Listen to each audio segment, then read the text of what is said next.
I'm Megan Howard from Arizona G&T Cooperatives in Benson, Arizona. Welcome to Along Those Lines.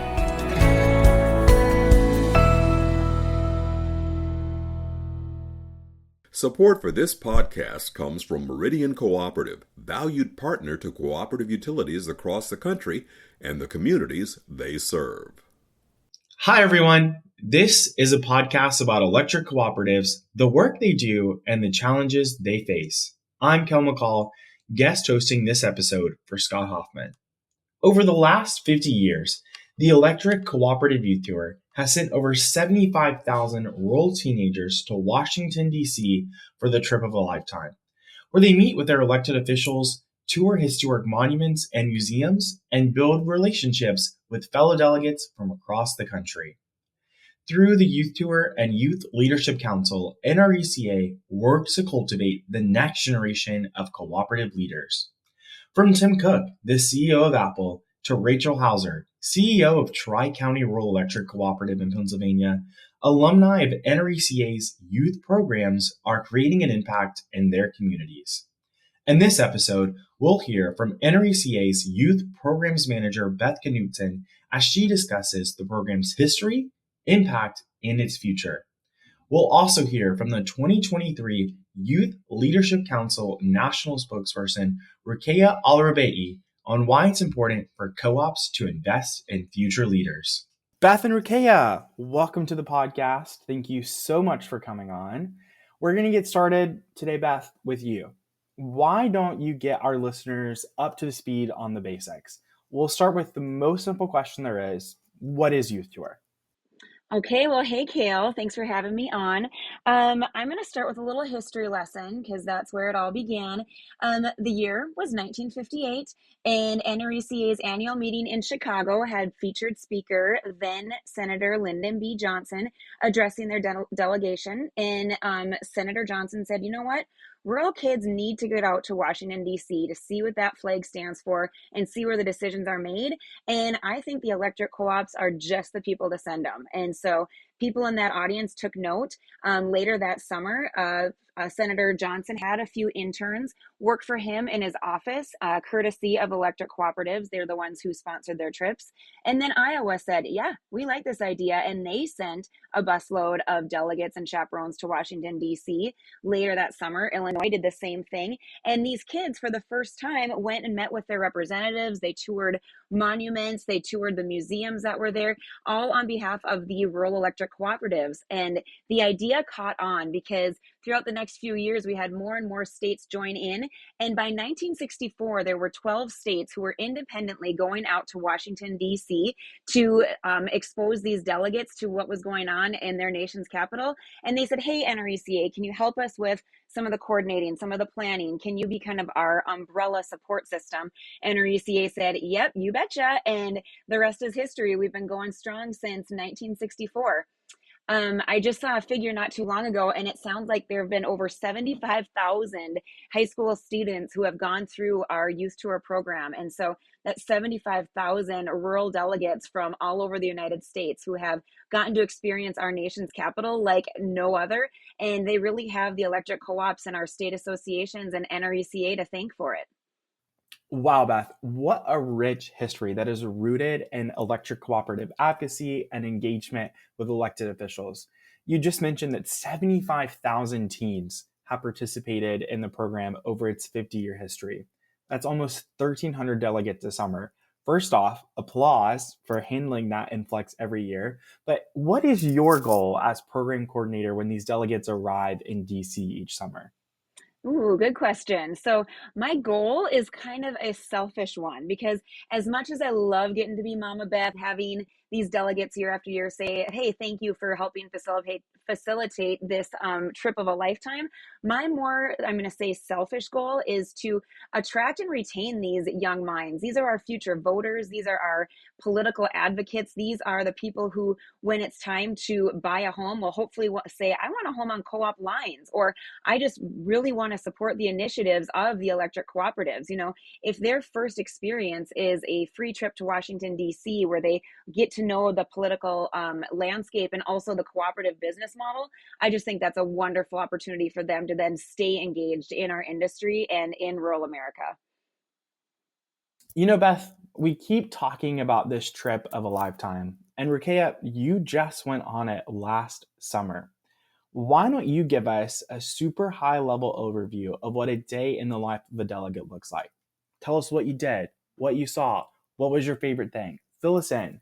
Thank you for your question. I had an amazing time last summer. Youth Tour was definitely the opportunity of a lifetime, and it's something that I've always recommended to other youth now that I've been on the trip. So on the youth tour, we got to go see the Martin Luther King Jr. Memorial, the Vietnam Memorial, and we also had the chance to get a private tour of the Capitol by our Representative Westerman, and that's something that was really cool. We got to see all the behind the scenes and just see every part of the Capitol, and we also got to speak with just other representatives and senators, but my favorite part of the entire youth tour was definitely seeing the Library of Congress. It was just beautiful, and it's something that I'll always remember. Awesome. Well, thank you for sharing with us. So, like Beth talked about earlier, the goal of Youth Tour is really connecting those rural students with their representatives in DC so they can go back home and kind of share that rural perspective with all of their delegates and their community members. So obviously, like we've talked about, Youth Tour is sponsored by the local electric cooperatives. Rukaya, before you went to DC last summer, did you know who and really what Ozark Electric Cooperative was? So I had heard my parents mention it sometimes as little kids listening into their parents' conversations, but I only knew that they were like a cooperative. I knew that they existed, but I didn't know much about them or what their mission was or their goals for the future. So going on youth tour taught me so much about them, and I was able to learn not just that they helped to keep the lights on in my community, and not only that they were a sponsoring cooperative, but I also got to learn the scope of their work and what they've been doing to help people both in our scope, in our community, but also internationally through NRECA International. Awesome. So it's really good to see that we're connecting the dots between rural America cooperatives and those representatives in DC. Beth, like we mentioned earlier, Youth Tour is just one leg of NRECA's youth programs, the other being the Youth Leadership Council. Beth, what is the Youth Leadership Council and how does it fit into NRECA's broader plan for youth engagement? So the Youth Leadership Council, or the YLC, is made up of one delegate per state that was selected to represent that whole state on the national level. And I get to work with these delegates throughout the year. So they're selected in June while they're on youth tour. And then I spend the next few months with my blue shirts, or my staff assistants, working with them to connect them with their co-ops. They do different projects like some sort of concern for community project with their co-ops during October's co-op month. Some of them led voter registration drives, and then they all worked on a speech individually when they are at their co-ops that they give to their board of directors, and then that speech is submitted to NRECA, and then that's how we choose a national spokesperson. The national spokesperson gets to deliver their speech to an audience of anywhere from 7,000 to 9,000 industry leaders during NRECA's Power Exchange. And then all of the delegates participate in activities. This last year we were in Nashville. Next year we'll be in San Antonio. But we do some things on the local level. We went to the Country Music Hall of Fame. We this year worked with Dolly Parton's Imagination Library. We just do things to connect the delegates with the city that we're in. And also they get a very, very rich look at what we do as cooperatives by attending NRECA's general sessions. So what I'm hearing is that these delegates really get to live out concern for community, one of the core cooperative pillars, while they're back at annual meetings serving their communities. Awesome. Let's pause here for a word from our sponsor. And when we come back, we'll continue talking to Beth and Rukaya about the importance of youth involvement in the cooperative industry. NRECA's Along Those Lines podcast is supported by Meridian Cooperative, who invites you to collaborate in engineering the future by building in your community and upholding the 7 cooperative principles. Embrace change and be the change you want to see in your community. I'm Kaylee Cusack from Minn Kota Power Cooperative in Grand Forks, North Dakota. You're listening to Along Those Lines. Welcome back. You mentioned Power Exchange. We were just there this month in Nashville. And Rukaya, you addressed about 8,000 cooperative leaders. Why don't you tell us how you went from youth tour delegate to YLC. What was your selection process in Arkansas? Of course. In Arkansas, what we did is on the first day of youth tour, 3 of the youth delegates were chosen to give speeches to our peers. There are other delegates from across Arkansas with different sponsoring cooperatives. So we had never even met each other before. And I was among 3 who gave a speech. And from there, my peers voted for me to represent them. And that was something that was truly like honorable and something I'll never forget. And from there, I joined monthly meetings with Beth Knudson and the other state delegates from across the country. And from there, I prepared a speech and gave it to my co-op board of directors, submitted that speech to the NRECA, and from there, the rest is history. Like we mentioned, as the national spokesperson for the Youth Leadership Council, you gave a pretty remarkable speech at Power Exchange discussing just how one single act of kindness can change and impact a person's life. Why don't you tell us about the experience of giving that speech, but more importantly, where the idea from your speech came from?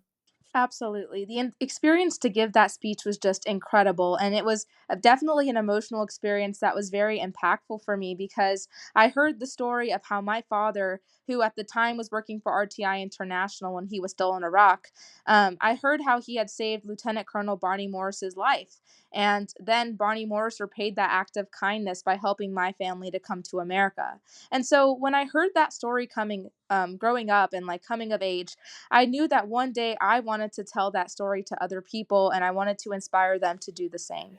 So if you look at Rukaya's speech on cooperative.com, you'll see that during her speech, the camera cuts to 3 very prominent people in her life, and that's her mom, her dad, and her grandpa. What was it like having them in the audience as you gave that speech, Rukaya?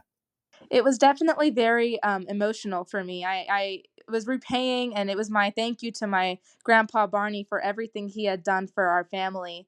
And it was very emotional because I looked down when I was speaking, and I just saw Barney with tears streaming down his face, but tears of joy.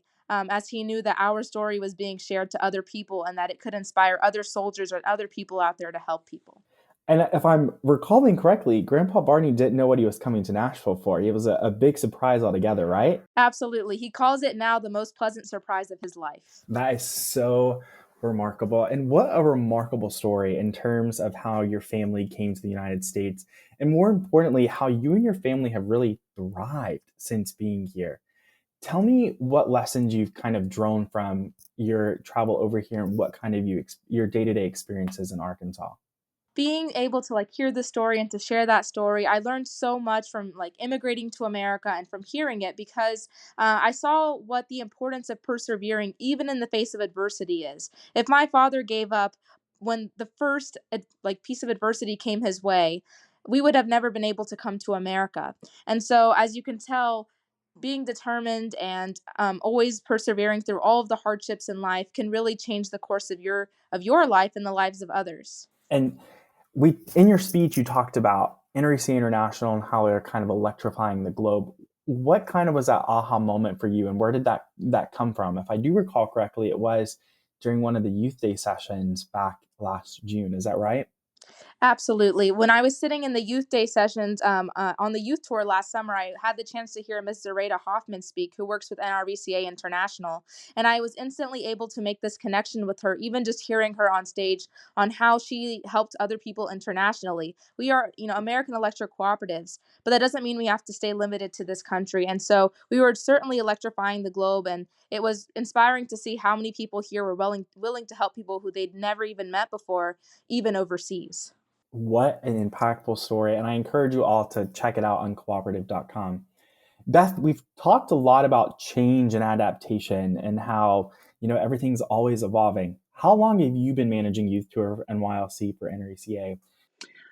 It's kind of funny because I started in, I think it was 2016 as a consultant. I just kind of came on to provide a little bit of extra help. Prior to that, I'd been a state director for Minnesota and Wisconsin, so I was very familiar with the youth tour programs. And once I came on board, we started really moving towards making sure that we had our as much of as possible. We wanted to have our big group together. That was one of our big initiatives. We wanted to make sure we had strong content for Youth Day. And then, of course, when the world shut down in 2020 and 2021, in 2020, Kale, I'm sure you remember this very fondly, we moved online. So we had a youth tour, Shine Online, series of segments where we really tried to recreate the excitement of youth tour. We had a lot of professionals from NRECA recording videos. One of our colleagues actually walked around to the different monuments and talked about, this is what you would be seeing if you were here in normal years. Of course, it was no replacement for our actual programming, but when we came back in 2022 this last summer, we did it over 2 weeks because we were still planning our event during a pandemic. And so we didn't know if there would be social distancing, like mitigations, and we didn't know if we would have to have our vaccine records. We really didn't know. So we thought, you know what, the safest way to bring our groups back is to do it over 2 weeks. Half the group comes week 1 and half the group comes week 2. And we actually made a commitment to do that for 2 years. So it worked very well in 2022, and we're going to do that again in 2023. And then in 2024, we're going to be moving our entire program to a different headquarter hotel. It's going to be a lot more capable of holding our giant group because we are growing so much. And I'm just really looking forward to that energy and that atmosphere once we get over to the Gaylord in National Harbor. Well, thanks for giving us a look to the future. And Rukaya, let's talk about your future. I know that you want to be a medical doctor after college, but do you see yourself maintaining a connection with the Electric Cooperative and the industry, later on in life? Yes, I do so much because cooperatives changed my life. I hope to maybe volunteer with them both over the summer and in the near future and my goal is to strengthen the connection between the members of the cooperative and the cooperative leaders, as I've had the wonderful opportunity to do since I went on youth tour. And I'm also hopefully an Ozarks Young Member Advisory Board member. And through that, I will also help to do youth initiatives to connect youth to their cooperative members. Wow, what an impactful program. What a great way to connect rural teens in America to the electric cooperatives and their elected officials in DC. We're going to close with a very simple question that I want to get both of your perspective on. Why is a youth program like Youth Tour in the YLC so important for co-ops across the country? Beth, we'll start with you. It's so important because seriously, there's nothing else like this out there. It is such a great opportunity. You don't have to be a scholar. You don't have to be a star athlete. You don't have to, be a champion in the choir. All you need to do is apply for this opportunity, and you just need to let it happen. You just need to trust your youth tour director. You need to embrace the opportunity to get to know your fellow delegates and the delegates from all over the country. And you just need to, take a chance on something that may be unfamiliar to you, but is going to be the opportunity of a lifetime. And so it's so important that we expose our youth to opportunities like this. And I'm just really proud to get to be a small part of what they get to do in their co-ops. Rukaya, same question to you. Why is it important for co-ops to engage in a program like this? I can simply say this with one short sentence. Youth are the future. And what this means is that youth need to get involved in the future, in the fight for their futures. And so through the youth tour, youth are given opportunities, and that's something that's all that we ever want. And that's basically, even like rural communities and places where they're not present, Youth Tour gives those youth opportunities to make a difference in their lives and improve their situations, and let them be leaders, because we always want to just improve the youth atmosphere and let them have a pathway to becoming leaders so that they can one day make decisions and work with cooperatives at the national level as well. Amazing. Well, thank you so much for joining us today. And we're excited to see what Youth Tour looks like this summer. Thanks again. Thank you. Thank you. And thanks to you, our listeners, and our sponsor, Meridian Cooperative. For more on this and other podcasts, visit us at electric.coop. Until next time, for Along Those Lines, I'm Kel McCall. I'm Sheena Langford from Fall River Rural Electric Cooperative in Ashton, Idaho. Thanks for listening to Along Those Lines. Subscribe and rate us on your favorite podcast app.